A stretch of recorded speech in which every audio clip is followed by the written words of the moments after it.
नहीं हो रही ऑन? चलिए अजय, ये मिड नीरा बोर्ड जरा ऐसे कोलिन से साफ कर दो। कोलिन कोलिन मारो बोर्ड पे मिड नीरा।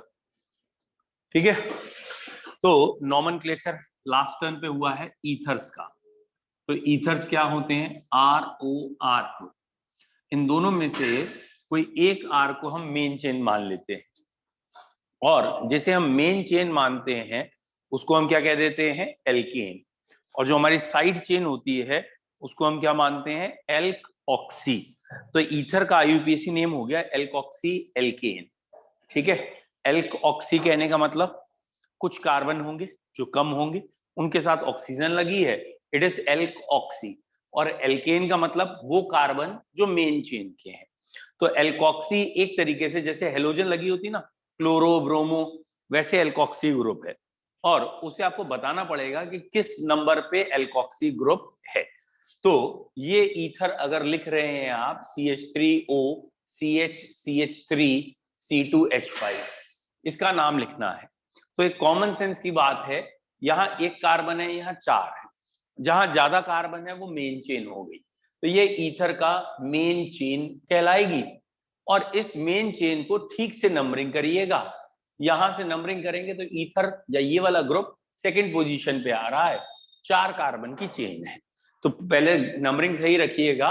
और 4 कार्बन की चेन ब्यूटेन यानी एक सिंपल एल्केन है। इस एल्केन पे सेकंड पोजीशन पे ये ग्रुप लगा है, और ये वाला ग्रुप सेकंड पोजीशन पे एक कार्बन का है, इसलिए ये वाला ग्रुप बेटा क्या कहलाएगा? मिथऑक्सी। इसलिए नाम हो गया 2-मिथॉक्सी ब्यूटेन। कोई डाउट? ईथर क्लियर है? ठीक, चलिए नेक्स्ट फंक्शनल ग्रुप हेडिंग डालिए बच्चों। अगले फंक्शनल ग्रुप एसिड के डेरिवेटिव्स हैं।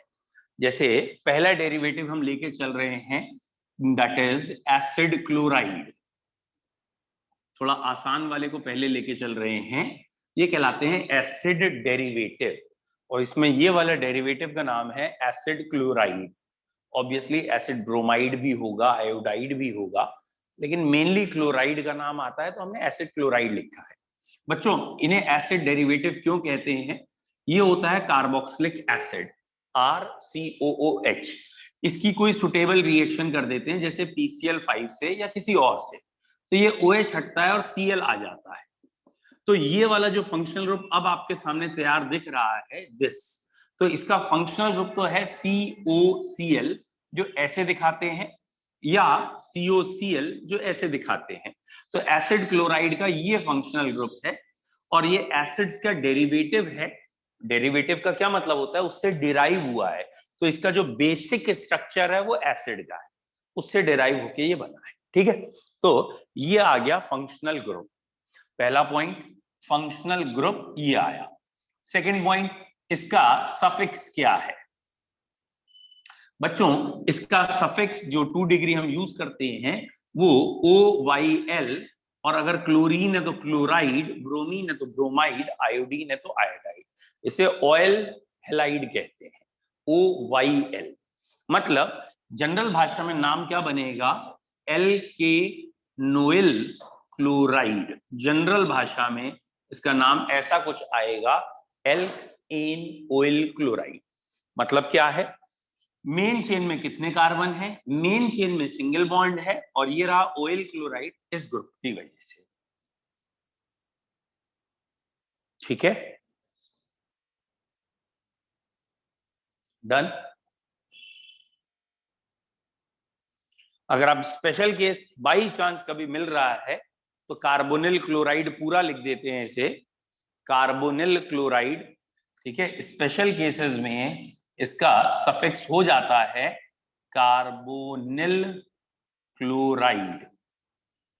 ठीक है, लेकिन ये होगा स्पेशल केस में। तो अगर कभी स्पेशल केस आया, याद होगा आप कई बार पढ़ चुके हो, स्पेशल केस मतलब इसका कार्बन आप मेन चेन में नहीं गिन पा रहे किसी वजह से, तो आप पूरे COCl ग्रुप को जब कहते हैं that is oyl chloride, oh sorry carbonyl chloride. वैसे तो आपको इसके प्रीफिक्स की जरूरत पड़नी नहीं है, लेकिन आपको पता होना चाहिए कि बाई चांस अगर जरूरत पड़ी तो इसका प्रीफिक्स होता है क्लोरोफॉर्माइल। इसके प्रीफिक्स का नाम रखा गया है। जब नाम के पीछे इसे लिखना पड़ेगा तो बेटा क्लोरोफॉर्माइल, जनरली जरूरत नहीं पड़ेगी। ये प्रीफिक्स तभी जरूरत पड़ती है जब एक और सीनियर फंक्शनल ग्रुप हो और इसको पीछे लिखना पड़े, तब, वैसे नहीं पड़ेगी। ठीक है, नेक्स्ट। अब मान के चलते हैं इसके क्वेश्चंस सिंपल से अगर हम स्टार्ट करें। देखो भैया, पहला मेंबर HCOCl होना चाहिए, लेकिन वो अनस्टेबल होता है तो उसे पढ़ने की कोई जरूरत नहीं है, तो ये CH3COCl से पढ़ा जाएगा। वैसे हम चाहें तो इससे भी पढ़ सकते थे HCOCl, लेकिन ये अनस्टेबल है, ये HCl और CO में टूट जाता है, और क्योंकि ये एग्जिस्ट ही नहीं करता तो इसका नाम कोई पूछेगा ही नहीं आपसे, तो आपको यहीं से पूछेगा। और आप नॉलेज के लिए लिखना चाहें तो लिख लें, क्योंकि हर बारी हम फर्स्ट मेंबर H वाला लिखते थे, इस बारी नहीं लिखेंगे क्योंकि ये अनस्टेबल है। अब ये 2 कार्बन का मेंबर है, 2 कार्बन के लिए वर्ड आता है H। कार्बन और कार्बन के बीच में बॉन्ड देखा जाता है, वो सिंगल है, एन। और ये वाला जो ग्रुप है इसके लिए हम सफिक्स लगाते हैं ऑयल क्लोराइड, क्योंकि क्लोरीन है तो ऑयल क्लोराइड, इसलिए इसका IUPAC नेम बन गया बच्चों इथेनॉइल क्लोराइड। लिख लिया बेटा? क्या करना है, थोड़ी देर में चलाएंगे, 5-7 मिनट में चलाएंगे, अभी रुक जाओ। नेक्स्ट, ये लिखा है बेटा CH3CH, मान लेते हैं यहां पे COCl है और फिर यहां C2H5, CH3CH, कार्बन की वैलेंसी, हाँ ठीक है, हर जगह सही है, लिखिए।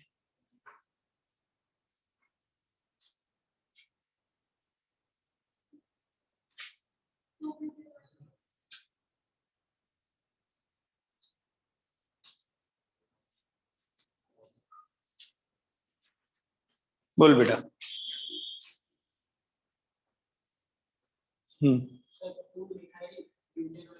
अब सही है, ये चेन है बेटा, ये चेन है, ये फंक्शनल ग्रुप का कार्बन है, तो नंबरिंग यहीं से होगी।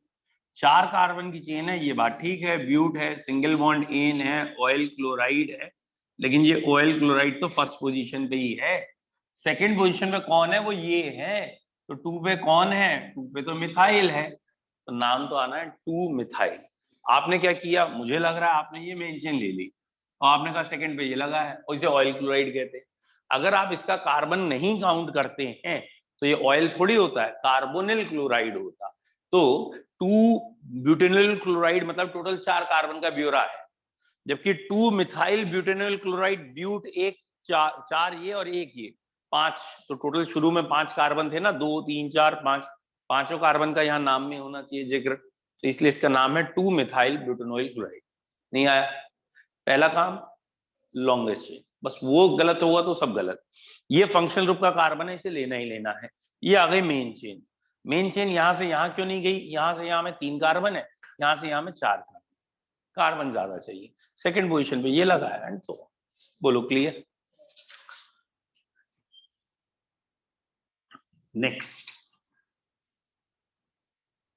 CH3 whole thrice COCl। अब ये वाला क्वेश्चन तो कई बार हो चुका है, हाँ, सिंपल है, ऑब्जेक्टिव है। प्रोपेनॉइल, क्योंकि इस कार्बन से ये COCl है और 3 बारी मिथाइल है, ये 3 बारी मिथाइल है, तो ये आ गई लॉन्गेस्ट चेन, ये नंबरिंग होगी और 3 कार्बन की चेन कहलाएगी प्रॉप, कार्बन कार्बन में सिंगल बॉन्ड कहलाएंगे एन, और ये ऑयल क्लोराइड प्रोपेनॉइल क्लोराइड हो गया। अब सेकंड पोजीशन पे 2 बारी मिथाइल है, 2,2 डाई मिथाइल, तो 2,2 dimethyl propanoyl chloride will be the IUPAC। बोलो क्लियर है? नहीं आया बेटा? बेटा यहाँ लॉन्गेस्ट चेन कैसे सेलेक्ट करते हैं? ये फंक्शनल ग्रुप का कार्बन है, मतलब हमने पहले ही पढ़ लिया है कि फंक्शनल ग्रुप COCl है। इस कार्बन से ये कार्बन डायरेक्टली जुड़ा है, ये भी डायरेक्टली जुड़ा है, ये भी और ये भी, कहीं पे भी चले जाएं 3 ही कार्बन की मेन चेन है, चाहे इधर चाहे इधर चाहे इधर, और कोई अंतर भी नहीं है। तो पहले मेन चेन सेलेक्ट कर ली। अब मेन चेन में क्योंकि 3 कार्बन है, 3 कार्बन के लिए ये वर्ड आता है, वो लिख लिया प्रो। सबसे पहले मेन चेन का वर्ड, सिंगल बॉन्ड है मेन चेन के अंदर, आगे वर्ड लिख दिया एन। मेन चेन में ये फंक्शनल ग्रुप है, इसके लिए वर्ड लिख दिया ऑयल क्लोराइड। तो यहां तक नाम आ गया प्रोपोनोइल क्लोराइड। अब यहां पे इन 3 कार्बन में अगर हमने पीछे कुछ नहीं लिखा होता तो हर कार्बन में H लगा देते जो वैलेंसी है। जैसे इसकी वैलेंसी 4 थी तो 1 से जुड़ा है 3H, इसकी वैलेंसी 4 है, 2 से जुड़ा हुआ है और 2H लग जाते। लेकिन यहाँ लिख दिया अब हमने 2,2 डाइमिथाइल, यानी सेकंड कार्बन में दोनों H नहीं है, दोनों H नहीं है और दोनों की जगह एक एक मिथाइल लगा है, तो नाम लिख दिया गया है 2,2 डाइमिथाइल प्रोपेनॉइल क्लोराइड। अब क्लियर है? कोई डाउट बेटा? डन। चलिए, मान लीजिए ये लिखा है COCl COCl, खरी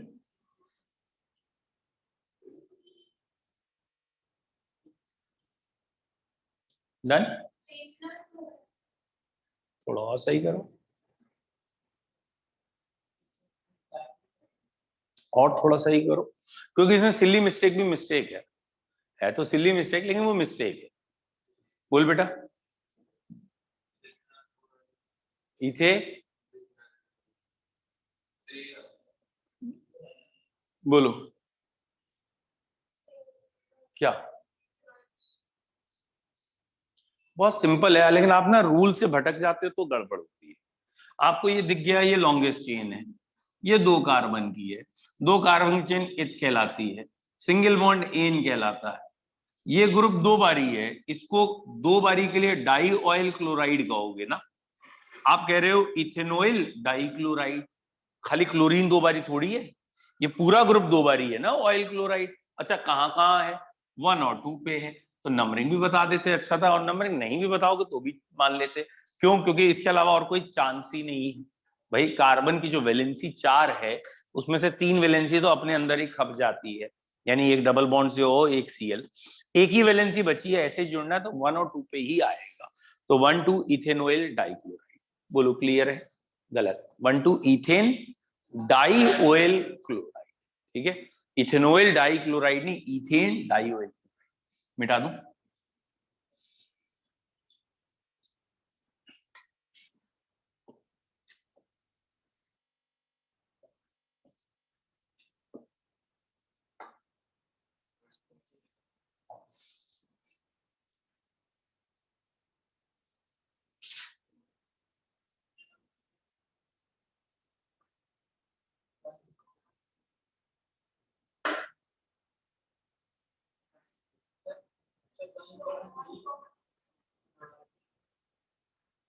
लिख लो ना, कॉपी अपनी ही तो होगी। नहीं, कॉपी मांग के लाओ, लिखो उसमें। अरे फिर वही वाली बात, अगर बेटा अगर हर बच्चा यही करने लगा तो हम पूरे पीरियड में ना एक क्वेश्चन नहीं खत्म कर पाए। कॉपी काहे के लिए खरीदी आपने? लिखने के लिए खरीदी है, लिखो उसमें। अलग इसीलिए क्या ना, लिख लो पहले, जल्दबाजी की जरूरत। बोल बेटा। गलत।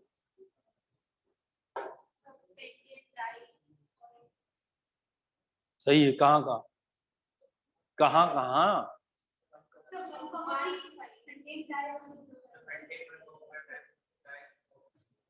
ये है लॉन्गेस्ट चेन 5 कार्बन की रहेगी और इस चेन में ये नंबरिंग रहेगी। और 5 कार्बन की चेन पेंट होता है, सिंगल बॉन्ड इन होता है, डाई ऑयल क्लोराइड होता है। और ये डाई ऑयल क्लोराइड कहाँ कहाँ लगे हैं? 1 और 5 पे। तो ये आंसर था 1,5 पेंटेन डाई ऑयल क्लोराइड। अब हुआ क्या, हम जो डेली क्वेश्चन करा रहे थे, मतलब पिछले 2-3 दिन से, उसमें 3 COCl लगा रहे थे, आज तीसरा लगा नहीं था, फिर भी कईयों को दिख गया तीसरा। इन्होंने नंबर बोला 1,2 प्रोप ट्राई ऑयल क्लोराइड। अच्छा इन्होंने बोला क्या, sorry 1, 2, 3 prop di oyl chloride, मतलब 2 ऑयल क्लोराइड लगे हैं या डाई कार्बोनिल क्लोराइड, जो भी बोला 3 जगह लगे हैं। 1 2 3 पे 2 लगे हैं, या तो मतलब अपने आप यहाँ लगा लेना या यहाँ जैसे चाहे लगा लेना। 1 2 3 तीनों नंबर क्यों बोले फिर? वो कल वाला रट्टाफिकेशन था भैया। ये पांचों मेन मतलब यहां से लेके यहां तक मेन चेन आ रही है ना, और सभी के सब मेन चेन में है, तो इन 3 की चेन लेने की क्यों आवश्यकता पड़ी आपको? आपने कल वाला रट्टाफिकेशन ये 3 वाली चेन ले रहे। कभी मैंने तुम्हें बार बार टोका था कि तुम क्यों जद्दोजहद कर रहे हो, तुम कहीं पे भी आसपास सही होते, मैं कुछ नहीं कहता, तुम लीक से ही हट के बोल रहे थे, तो मैंने कहा भाई तुम रहने दो, कॉपी पे लिख लो। अगर आप इस नाम पे चल रहे होते तो मैं आपको टोकता थोड़ी। आप इस पे चल रहे थे वो रोज के रट्टाफिकेशन पे कि देखो 3 की चेन हो गई, यहाँ ये लगा। अभी हम 3 की नहीं पूरे 5 की चेन लेंगे। हम 3 की चेन कब लेते हैं उसका रीजन समझो। ये है उसका रीजन कि अब हम किसी भी तरीके से मतलब अगर इसके कार्बन को काउंट करना चाहें तो किसी भी तरीके से कार्बन काउंट करके तीनों COCl मेन चेन में नहीं आ रहे। ठीक है, या तो 1 2 3 4 5 कर लो तो ये रह गया, ये करोगे 4 हो जाएंगे, ये करोगे 4 कार्बन होंगे, ये नहीं आएगा। तो उन्होंने एक तरीका ये बनाया है कि अगर आप ये कार्बन काउंट ही ना करें तो उसका कोई बेनिफिट है ना, तब आप इसे लिखेंगे ऐसे। और तब भी आप सफिक्स अधिकतर बच्चे गलत बोल रहे थे। यहां बोलना था प्रोपीन 1 2 3 ट्राई कार्बोनिल क्लोराइड। तो अभी मैंने आपको लिखाया भी था कि अगर कभी स्पेशल केस आएगा, फिलहाल तो स्पेशल था नहीं वो वाला, ये स्पेशल है, तब आप कार्बोनिल क्लोराइड लिखेंगे। तब आप OL भी नहीं बोलेंगे, कार्बोनिल बोलेंगे। तो इस बात को ठीक से समझिए कि अगर COCl का कार्बन मेन चेन में काउंट हो रहा है, आसानी से काउंट हो रहा है, कोई एबनॉर्मेलिटी आ ही नहीं रही, कोई और कंफ्यूजन नहीं आ रहा, 2 COCl है, आ गए मेन चेन में, यही नाम सही है, इसमें कोई स्पेशल केस बनाने की जरूरत नहीं है। समझ में आया? और इस केस में आपको स्पेशल केस बनाना पड़ेगा क्योंकि ये 3 मेन चेन में ये तीनों आ ही नहीं सकते। तो 3 की चेन ले लो, ये तीनों मेन चेन में आ गए, तब ये बोलो। अब क्लियर है? समझ में आया बेटा?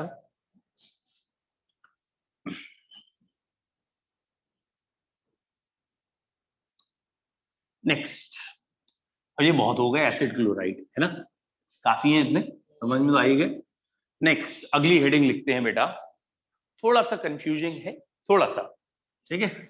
ये नाम है इसका एस्टर, ESTER, एस्टर। वो जो पहले लिखा था वो था ईथर, तो वो ईथर था, ये एस्टर है, तो अंतर है। अब ये जो एस्टर्स हैं, इन एस्टर्स का ये था पेरेंट, मतलब कार्बोक्सिलिक एसिड, बताया ना, ये एसिड के डेरिवेटिव है। इनकी अल्कोहल से रिएक्शन होती है, और अल्कोहल से रिएक्शन होने पे ये पूरा OH और ये He अलग होता है, और ये बनता है एस्टर। ठीक है, तो एस्टर बेसिकली ये फंक्शनल ग्रुप है, this functional group is known as ester, ये फंक्शनल ग्रुप एस्टर है। ठीक है, क्या है? COO। बट याद रखना है, यहां तो R होना जरूरी है, कंपलसरी है, यहां R होना मस्ट है। यहां R भी चलेगा, H भी चलेगा, कुछ भी हो सकता है, पीछे वाली वैलेंसी पे RH कुछ भी चल सकता है, लेकिन COO के आगे वाली वैलेंसी पे R होना ही होना है। क्यों? क्यों?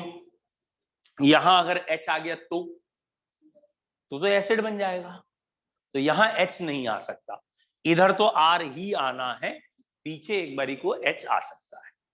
तो मैंने जानबूझ के आपको यहां से बता रहा हूं कि कंफ्यूजन ना हो। जरा ध्यान से देखिएगा, ये था हमारा एसिड, एसिड की IUPAC याद है?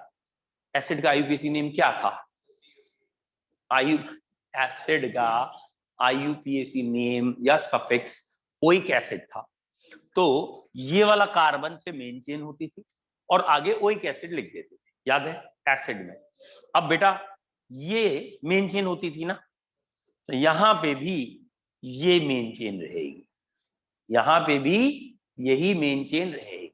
मतलब ईथर से थोड़ा अलग है।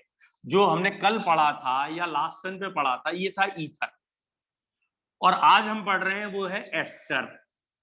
ठीक, जरा ध्यान से देखना ईथर और एस्टर में क्या अंतर था।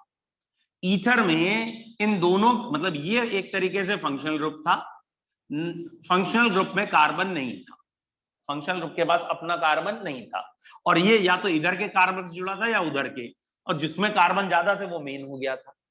एस्टर में ये फंक्शनल ग्रुप के पास कार्बन है, ये फंक्शनल ग्रुप के पास कार्बन है, समझ में आया। और अगर ये फंक्शनल ग्रुप के पास कार्बन है तो ये मेन चेन में गिना जाएगा। यानी अब अगर इधर भी आर है और इधर भी आर है तो मेन चेन ऐसा नहीं है बड़ा छोटा देख लें ना, इसमें बड़े छोटे का चक्कर नहीं, चाहे यहां कार्बन कितने ज्यादा हो मेन चेन यही रहेगी। ये मेन चेन क्यों रहेगी बोलो, क्योंकि ये वाला कार्बन किसका है, फंक्शनल ग्रुप का, और फंक्शनल ग्रुप का कार्बन मेन चेन में काउंट होना चाहिए, इसलिए अब मेन चेन यही रहेगी, ये क्या होगी साइड चेन। क्लियर हुआ। तो एस्टर यहां तक अगर आपने लिख लिया तो मिटाऊं, एस्टर कैसे बने ये भी लिखना जरूरी है आपको, एस्टर कैसे बने, ठीक है। एसिड की अल्कोहल से रिएक्शन करके एस्टर बने, और एस्टर में ये ना OR वर्ड लिखा था, यहां पे इस वैलेंसी के पीछे यहाँ R भी हो सकता है H भी हो सकता है, इन दोनों में से कोई भी हो सकता है, और इधर R ही होगा, और ये फिर मैंने OR और लिखना चाहता हूं आप, ठीक है। और ये ऐसे भी शो कर देते हैं, कई लोग कंफ्यूज कराने के लिए ये भी लिख देते हैं CO2R, वो बेवकूफ है, लेकिन जरूरत नहीं इतना कंफ्यूज कराने की, ठीक है। यहां तक समझ में आ गया एस्टर, मिटाऊं बेटा, इसका सफिक्स बताओ, इसका सफिक्स बोलो, सफिक्स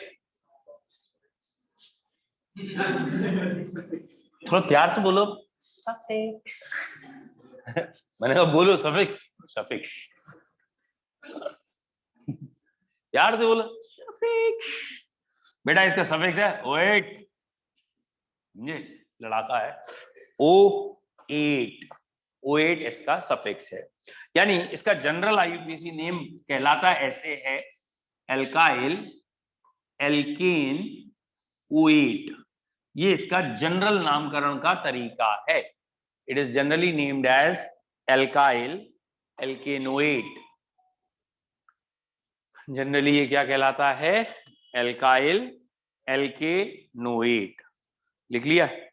अभी भी ये कई बच्चों को भावनाएं नहीं पता, समझ में नहीं आता कि यहां एल्काइल का मतलब क्या है। व्हाट इज एल्काइल बेटा, एल्काइल का मतलब होता है कार्बन कितने, कौन से वाले, ये वाले कार्बन नाम के पीछे लिखते हैं बिना कोई नंबर लिखे, और इस पूरे को क्या लिखते हैं, एल्केनोइड। समझ में आया। फिर एक बार समझो मैं क्या कह रहा हूं, एक बार फिर देख लो 2-3 एग्जाम्पल। बेटा मैं ये कह रहा हूं, ये अगर लिखा है RC⋯OOR, तो इसके लिए शुरुआत में लिखा जाएगा एल्काइल, और इतने पूरे ग्रुप के लिए आगे लिखा जाएगा एल्केनO8, ठीक है, एल्केनोएट। बोलो क्लियर है, एल्काइल एल्केनोएट ये बना के लिख लिया। अब ईथर की तरह वो नाटक नहीं करना, कार्बन कहां कम है कहां ज्यादा। फॉर एग्जाम्पल मैंने ये लिखा HCOOCH3, तो थोड़ा वैलेंसी पे ध्यान देना बेटा, जो बच्चा वैलेंसी पे ध्यान दे देगा उस पर मतलब प्रेशर कम रहेगा, कभी कंफ्यूजन नहीं होगा। ये HCOCH3 का स्ट्रक्चर ये है, ठीक है बेटा, बोलो स्ट्रक्चर समझ में आ गया। HCOCH3 में दोनों कार्बन की वैलेंसी 4 पूरी करनी है ना, तो ये 4 तभी हो सकती है डबल बॉन्ड से जुड़ा, ठीक है। अब नाम लिखना है, तो आपको मालूम पड़ गया होगा जैसे मैंने पहले समझाया है कि ये वाला कार्बन फंक्शनल ग्रुप का है, ये आगे वाला कार्बन है, इसका नाम पहले लिख दो, फिलहाल कोई कंफ्यूजन नहीं, यहां भी एक कार्बन है वहां भी एक कार्बन है, यहां गलत होने के कोई चांस नहीं है, इसका नाम आ गया मिथाइल मिथेनोएट। बोलो क्लियर है, आया बेटा, कॉपी में लिख लिया। अब बेटा यहां लिखा है CH3, बेटा CH3 नाम बोलो। वेरी गुड, खाली ये मैं M मिटाऊं काम चल जाएगा, ठीक है। एंड आई होप सो आप में से कोई बच्चा ये काम ना कर रहा हो। हाँ, कोई ये काम ना कर रहा हो कहने का मतलब वो ये ना कर रहा हो जो आपने लिखा हो उसी में यहाँ C और H3 किया हो, फिर वहां वाले को काट दिया हो। बोले तुमने बोर्ड में भी तो ऐसे ही काटा था, तुम अपनी कॉपी में तो ये नहीं कर रहे हो। मेरे कहने का मतलब कॉपी में तुम्हें दोबारा बनाना है और दोबारा लिखना है, ठीक है। बोलो क्लियर है? डन? नहीं कर पाए? लिखो तो यार, कॉपी में क्यों लिखने कंजूसी कर रहे हो? हाँ अजय, अजय अभी रुक जा 5 मिनट 10 मिनट, 10 मिनट में सभी चल रहे हैं, वो भी भाई, ठीक है। अरे यार एक तो मैंने ना इतने पंखे चला रखे हैं फिर भी इन्हें गर्मी लगती है। हाँ, वो देख एग्जॉस्ट तेरे ऊपर चला रखा है, मैंने वो वाला पंखा चला दिया है, और तुझे अगर अभी भी गर्मी लगे वहीं जाके बैठ जा, ठीक है। डन? मिटाऊं और एग्जाम्पल करें इसके? बेटा अब कई बच्चे ईथर और एस्टर और एसिड्स इसमें थोड़े से कंफ्यूज हो जाते हैं, इसलिए मैं चाह रहा हूं ना आप कार्बन की वैलेंसी पे ध्यान दीजिए, कभी गलती नहीं होगी। नाउ एक आध पहले और क्वेश्चन इसी का करा रहा हूं। CH3 CH C2H5 COO C2H5, मैं वैलेंसी चेक कर रहा हूं, बाकी ठीक ठीक करिए बेटा।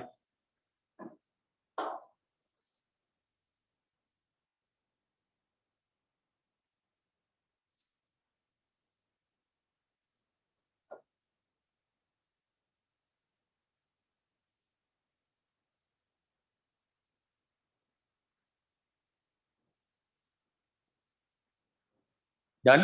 बोलो, फिर से बोलो। गलत?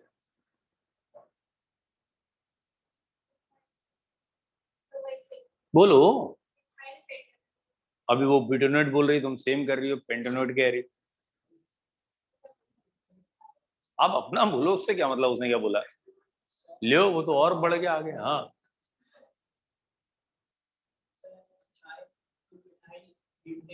वेरी गुड, सही है। ये लॉन्गेस्ट चेन है, ये नंबरिंग है, ये नाम से पहले आ जाएगा बिना किसी नंबर बिना किसी और के, इथाइल।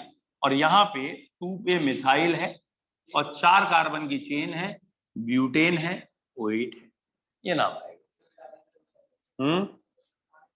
बेटा चक्कर क्या ना, IUPAC में ना अगर आपकी एक सिली मिस्टेक भी है, जैसे नंबर गलत हो गया या कोई स्पेलिंग में भी, जैसे अगर इसमें M नहीं लिखा, इस वाले स्पेलिंग में M नहीं लिखा, और वो कह लियो अपनी तो तुम्हारी इतनी राइटिंग गंदी, इतनी स्पेलिंग गलत लिखते हो, हमने एक M नहीं लिखा, तुम कह रहे हो गड़बड़ हो गया। तो बेटा एक्चुअली यहाँ M ना लिखने से नया लॉजिक, मतलब एक वर्ड ही चेंज हो गया ना, M ना लिखने से इथाइल हो गया ये। तो अब यहाँ कोई ये नहीं कहेगा सिंगल स्पेलिंग मिस्टेक या 1 लेटर मिस्टेक है, ऐसा थोड़ी, तो कंपाउंड ही चेंज हो रहा है। इसलिए नॉमेनक्लेचर में बहुत माइन्यूट मिस्टेक में भी कई बार टीचर पूरा काट देते हैं, बहुत माइन्यूट, और बच्चा फिर यही कहता फिरता है, वो जबरदस्ती वाली बात। पता है मैं उससे कोचिंग नहीं पढ़ रहा था,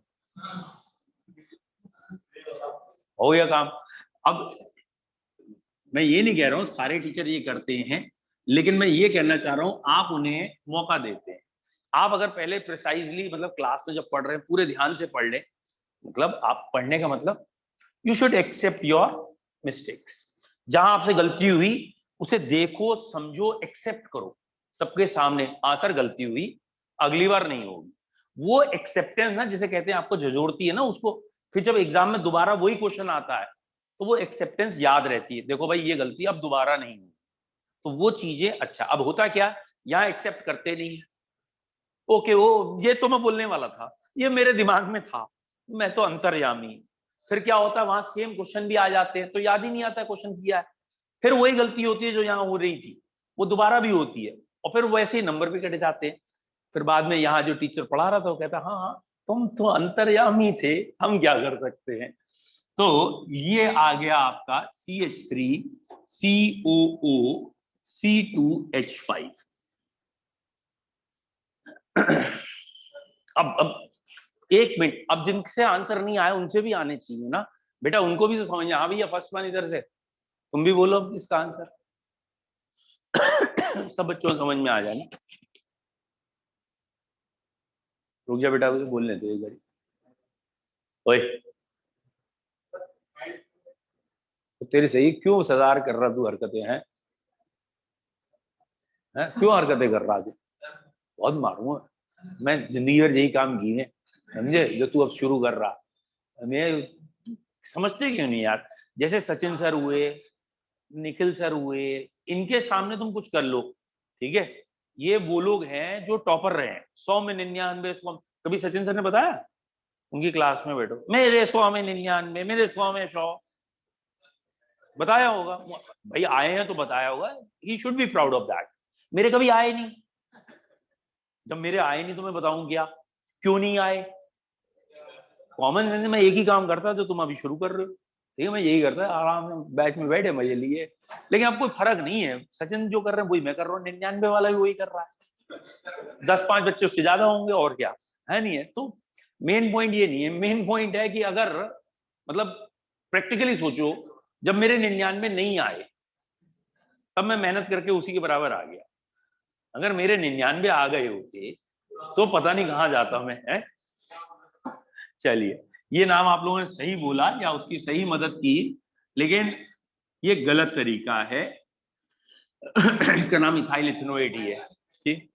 ये एकदम सही लिखा है हमने और इसीलिए क्वेश्चन दिया था, इथाइल इथेनोएट है, ठीक है? ठीक है, डन। मतलब आप लोगों के हो सकता है टेस्ट वैसे दिया था आपने कल, टेस्ट ज्यादा हुए नहीं, लेकिन मैं आपको सही बता रहा हूँ, अभी मैंने आप लोगों की टेस्ट काउंसलिंग ये वो की भी नहीं है। लेकिन यूजुअली मेरे बैचेस में कोई नकल नहीं करता टेस्ट में, यूजुअली, ठीक है? क्यों नहीं करता? इसलिए नहीं कि उन्हें खौफ या डर या ऐसा कुछ नहीं है। मैं एकदम सिंपल उन्हें ये समझा देता हूँ टेस्ट लिया क्यों गया है, तो उन्हें जिसको ये समझ में आ जाता है टेस्ट क्यों लिया गया है, फिर वो नकल नहीं करता। और 99% जो नकल करते हैं वो सिर्फ इसलिए नकल करते हैं उन्हें पता ही नहीं होता टेस्ट क्यों हो रहा है। उनके दिमाग में पता है क्या टेस्ट क्यों हो रहा है, ये नंबर मिलेंगे, ये घर पे दिखेंगे, इससे जज होगा हमारी परफॉर्मेंस कैसी है। उनके दिमाग में टेस्ट का ये मतलब होता है कि इससे टीचर की नजर में हमारी इज्जत बनेगी, पेरेंट्स कभी यहाँ आएंगे तो शायद टीचर उनको फीडबैक देंगे या व्हाटएवर। लेकिन इसके लिए टेस्ट ही नहीं होता। आप एक सिंपल सा कंसेप्ट सोच के देखना, शायद आपको समझ में आए कि आप किसी डॉक्टर के पास गए हो, ठीक है? डॉक्टर ने आपको देखा और कहा ठीक है यार, तुम ना डेंगू का टेस्ट करा लो, मलेरिया का टेस्ट करा लो, ठीक है? आप डेंगू या मलेरिया का टेस्ट कराने जा रहे हो, अपने साथ अपने भाई को ले जा रहे हो, ब्लड उसका दिलवा दे रहे हो जो एकदम सही है, और फिर आके डॉक्टर को रिपोर्ट अपने नाम से दिखा दे रहे हो वही वाली। तो अब ये बताओ, इसमें डॉक्टर का कोई नुकसान है क्या? बताओ ना, क्या नुकसान? तो अब ये वाला पॉइंट है, अगर आपको समझ में आए तो अगर आप मेडिकल लाइन में जो लिमिटेड पीरियड की आपकी बीमारी है उसके लिए आपको डॉक्टर टेस्ट लिखता है और फिर उसके देख के आपको दवाई रिकमेंड करता है या सजेशंस देता है, उससे वो लिमिटेड पीरियड की बीमारी ठीक होती है। अभी जो हम आपका टेस्ट ले रहे हैं उससे जो ड्रॉबैक आएगा वो कैरियर लेवल तक, जिसे कहते हैं ना लाइफ लॉन्ग, आपको सही रास्ते पे ले जा सकता है। मतलब आपका जो लाइफ का एक बैंड चेंज होना है ना, एक हायर लेवल पे ले जाना है, वो ले जा सकता है। और मैं 100% इस बात में भी सहमत हूं कि बोर्ड का पेपर चल रहा है, बोर्ड का पेपर चल रहा है और तुम्हें मालूम है तुम्हें कुछ नहीं आता, और तुम्हें मालूम है वो किनारे लड़का बैठा है या मेरा दोस्त बैठा, वो कर बता देगा इस क्वेश्चन का। उस नकल को मैं नकल मानता ही नहीं। चुपचाप जाओ, पूछ के आ जाओ। टीचर रो के भी कहना 1 मिनट आ रहा हूँ यार, पेन ही तो मांग रहा हूँ, ये कुछ कह के हाथ जोड़ के पैर छू के चले जाओ, 1 मिनट में आ जाओ। क्यों? उस समय उस मार्क्स की वेटेज है, उस समय उन मार्क्स की वेटेज, मतलब वो तो कॉपी चेक होने जाएगी ना, फिर मार्कशीट में लिख के आएगा। अब मैं ये नहीं कह रहा हूँ चीटिंग करनी चाहिए, यूट्यूब में बना चाहे किसी ट्यूब में बना, लेकिन थोड़ा प्रेजेंस ऑफ माइंड रखना चाहिए, है नहीं है? आप प्रैक्टिकली ना, आप बहुत छोटे लेवल पे सोचते हो इसलिए प्रॉब्लम होती है। आप प्रैक्टिकली थोड़े बड़े लेवल पे सोचो। Suppose you are Modi, you are prime minister of India, और आप चाइना के साथ खड़े हो, इधर पाकिस्तान खड़ा है, आप क्या 100% ट्रूथ बोलते जाओगे? सिचुएशन देख के काम करोगे ना। थोड़ी अपनी सिचुएशन देखो। बोर्ड का पेपर अलग पेपर है, मेरा पेपर अलग पेपर है, और अगर तुमने यहाँ पे भी नकल की है तो सोच लो तुम डॉक्टर के सामने क्या रिपोर्ट लेके जा रहे हो, फिर आगे तुम्हारे फ्यूचर का क्या होगा, है ना। इसलिए कह रहे हैं अगली बार से नकल मत करना। अरे नहीं यार, नकल बहुत किया तुमने।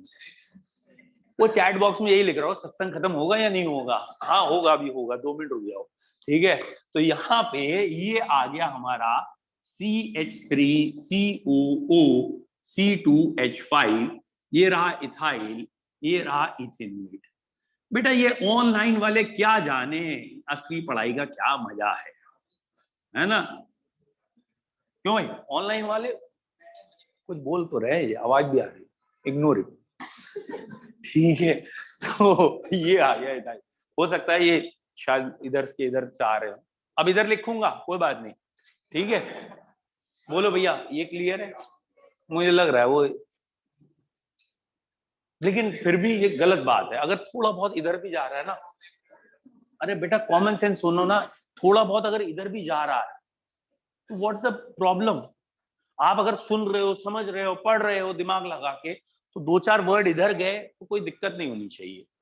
ठीक है, नेक्स्ट ये हो गए एस्टर। एस्टर क्लियर है? एस्टर और ईथर में कंफ्यूज तो नहीं हो? कर लोगे एस्टर? अब मैं देखता हूं ये बच्चा कौन करके दिखाए मुझे। CH3O और यहां लगा है CH3। देखते हैं।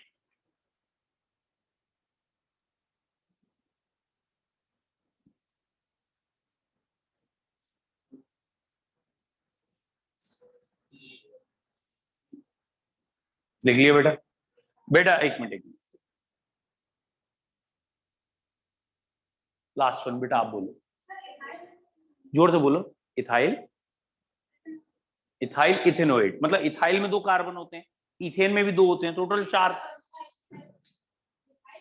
मिथाइल इथेनोएट, आप बोलो। क्लियर है सबको? बोलो क्या नाम, मुझे मालूम है, तो पता ही नहीं क्या बोल रहा है। मिथाइल इथेनोएट, बस 1 मिनट। हाँ बोल, हद हो, बोल बेटा।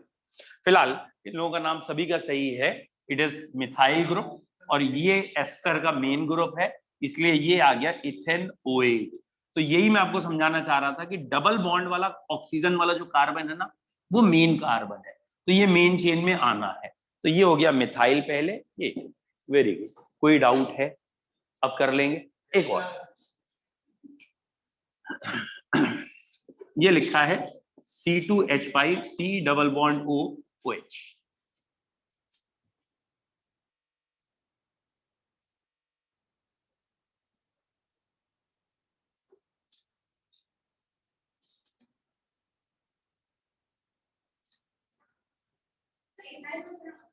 इथाइल मिथेनॉल, थोड़ा और चेक करो।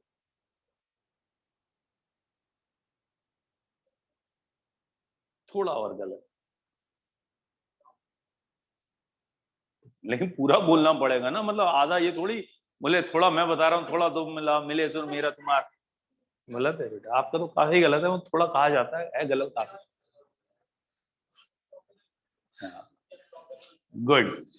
ये ध्यान से आपने नहीं देखा, C डबल बॉन्ड O के बाद OH है, तो ये COOH है, तो ये प्रोपेनोइक एसिड आएगा। बेटा ये तीनों कार्बन साथ में तो लगे, इनमें इथाइल मिथाइल अलग अलग क्यों कर दिए? और ये तो COOH ग्रुप है, एसिड है, यहाँ एस्टर है ही नहीं।